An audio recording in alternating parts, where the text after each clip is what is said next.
500 grams of almonds, 500 grams of cashews, 300 grams of pumpkin seeds, 200 grams of ground cinnamon, 300 grams of sunflower seeds, 500 grams of pecans. Oh, look at the oil coming out. So good for you, pecans. Uh-oh. Just put my finger through my sugar. This is cane sugar. I was hoping it was caster, but looks much more like granulated. Bumpers. That's a bummer, isn't it? Look at that. Sea salt. Corn flour. Ordinarily, I would take my own containers, but can't do that at the moment with the old COVID lockdown. That feels like pasta. Yeah, 1 kilogram of pasta. There we go. That's lovely.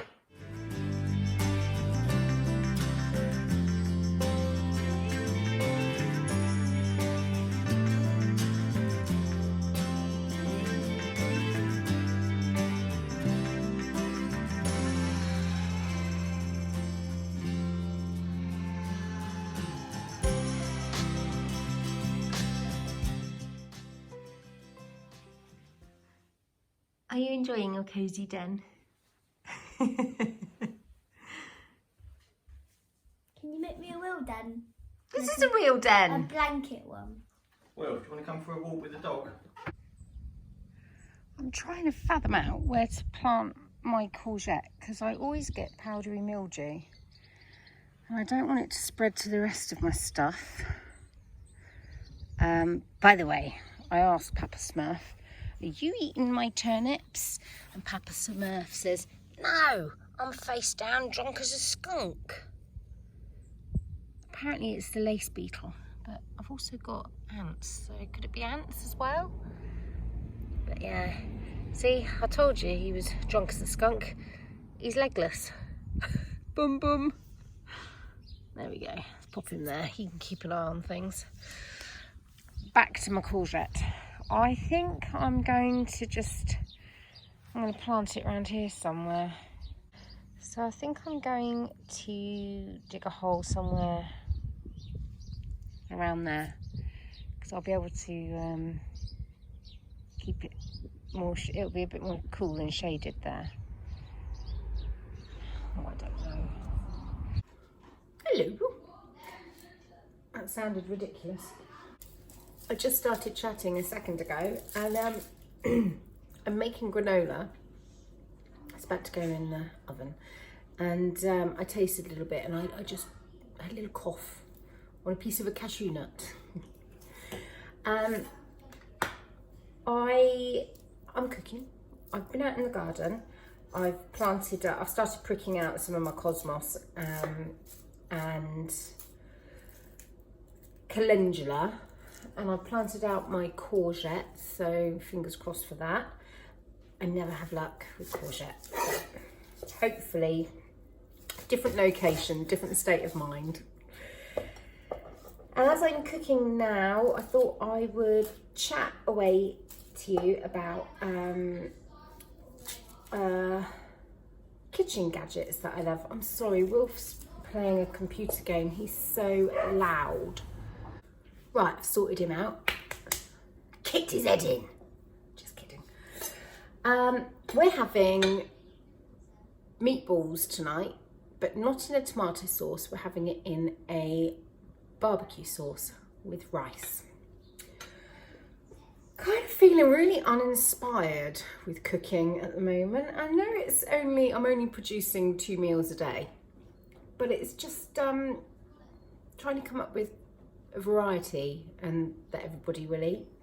So yeah, meatballs and barbecue sauce it is today. And if you've never tried this, it's delicious, absolutely delicious, and I like it in a wine glass. Oh, it's lovely. That is lovely. What a treat. So on one of again threatening On one of my vlogs recently, I had a comment from Sam. Hello, Sam. Sam Lowry. She was asking for some advice on mixers. She's got bad sore hands, so she was just wondering what I use and what I prefer. So I've got a little handheld Kenwood hand mix, and it's great, and I use it all the time, and really that is the only mix that I need. But we had a KitchenAid given to us on our wedding, off our wedding list. So well,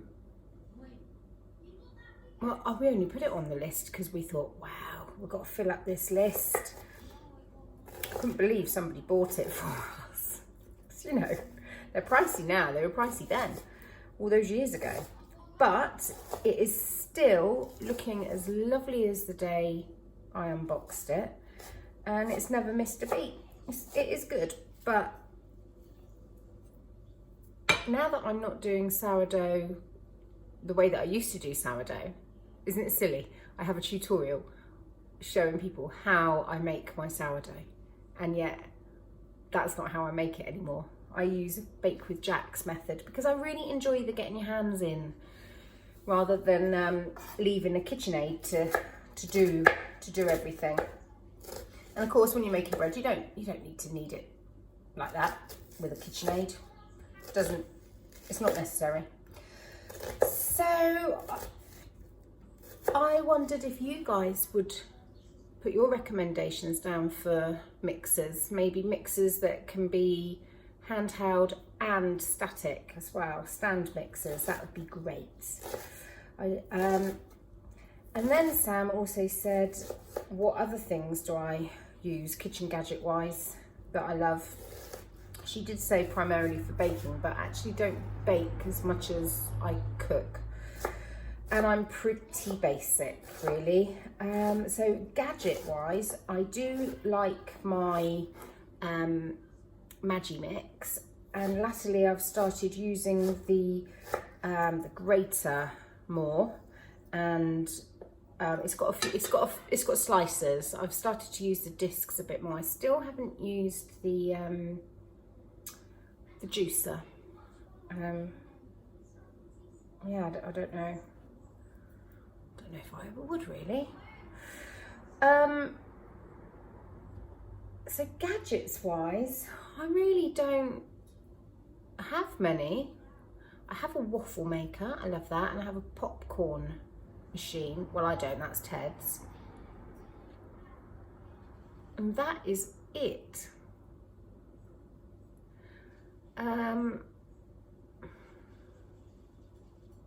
Oh, my bread machine. I would not be without my bread machine. Absolutely love my bread machine. Another little thing that I absolutely love is this. It's called a mix and chop. It's got little kind of beveled edges. Can you see that? And it's great for when you're doing anything mincy, for chopping it, or just wanting to, when the kids were little and I was getting them onto more chunky foods, this was absolutely wonderful.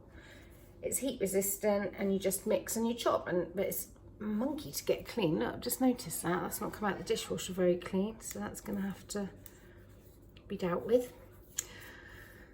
The other thing I wouldn't be without, and in fact sometimes I bring it on holiday with me, and that is a good knife, but not only a good knife, a knife sharpener.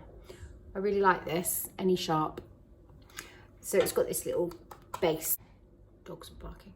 You stick it onto a workshop top, put the little thing down, that sucks up the base and it makes it stable on the worktop, and then you just drag your knife down through these two sharpening teeth here, and it's absolutely brilliant. So a really good knife. This is my favourite knife. You can get similar in Lakeland and John Lewis. I can't remember what they call these knives, some sort of Japanese name. And it's brilliant for everything. apart from slicing bread. And that is it. Toby wouldn't want to live without a fridge that makes ice or an ice machine. I can manage without a toaster because I can do it under the grill or on the Aga. I can manage without a microwave. I love our coffee machine. I showed you that yesterday. That is gorgeous, but that's a luxury. I could live without that. And wooden chopping boards. I love wooden chopping boards over and above plastic ones. Not because I try to avoid using plastic, not at all.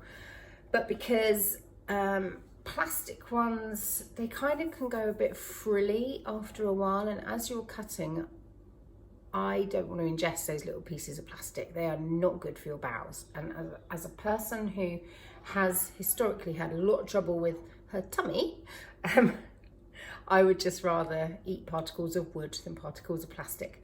And also, they've done tests on them and they are more hygienic than plastic ones because the wood wicks away the moisture and the bacteria can't live in a dry atmosphere, so I read. Whereas the plastic ones, you get these ravines and they're wet and things just get in there and live for ages. And I just think the wooden ones look nicer. So that's it for kitchen gadgets. I'm sure that's it. I'll probably pop on in a minute. Oh, there's one other thing. It's in the dishwasher now, but I recorded myself using it earlier on, so I'll slot that in here. And that again is a Pampered Chef item. So this knife, the mix and chop, and the chopper I'm about to show you is from Pampered Chef. And they no longer sell in the UK, which is really annoying because it's such a good quality brand. But I'm sure you can find similar elsewhere if you liked the look of it and wanted one. Oh my goodness, I'm waffling like mad. You'd think that I'd be improving with my vlogs after all these days of non-stop vlogging, but no. And can you hear how loud Wilfred's getting? I'm really struggling with that. I know it's the only way he can chat to his friends and play as a boy. That's what they do. I'm sure there are other ways, but that's the only way he wants to do it. And that's the only way his mates want to do it. So even if Wilf suggested some other way,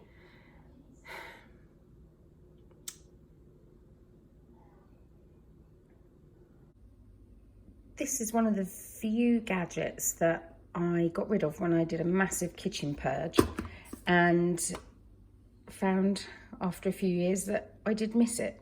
So I got hold of another one. I pretty much said to Franca, don't suppose you've got a spare one, have you? And she did. So she gave me this and it's so good.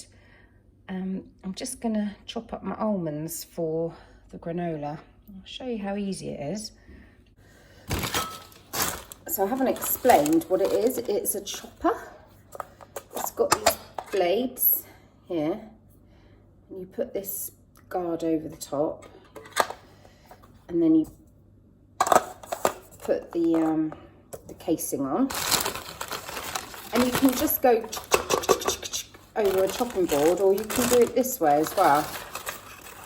So pour in what you want to chop, pop the lid on, and then I don't want them chopped too finely. See? Oops, just spilt some. Great, isn't it? Great. So that is one thing that I got rid of and then regretted. But only really regretted it when I started making granola and wanted to chop up my nuts without them flying everywhere. So I kind of went 3 years without missing it. I knew I'd be back. I forgot about this. This is, oh, I love this, a stick blender.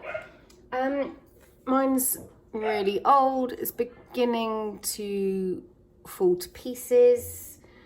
But it's still working. It's fine. It's completely fine. It's a bit dodgy with the connection occasionally, but it's doing all right. I use this a great deal, and when this conks out finally, I will probably invest in a Bamix. I think they're called Bamix. They're really super dupes. And to me, that would be worth the investment because it's chef grade, industrial, really robust. But until then, I love this one because I got it when I was weaning Bill many moons ago. I think when I was weaning Bill, I had thought it was when I was weaning Ted, but actually it was prior to that. So it must have been when I was weaning Bill. And I got it because it had this little chopper thing that you could connect to it as well. But that's long since been dropped and broken. Ooh, and a wooden spoon. I love a good wooden spoon. I love this wooden spoon, which was my husband's grandmother's. And I love this wooden spoon because I watched the man make it in front of my very eyes. And you can't really do without a flexible plastic beater.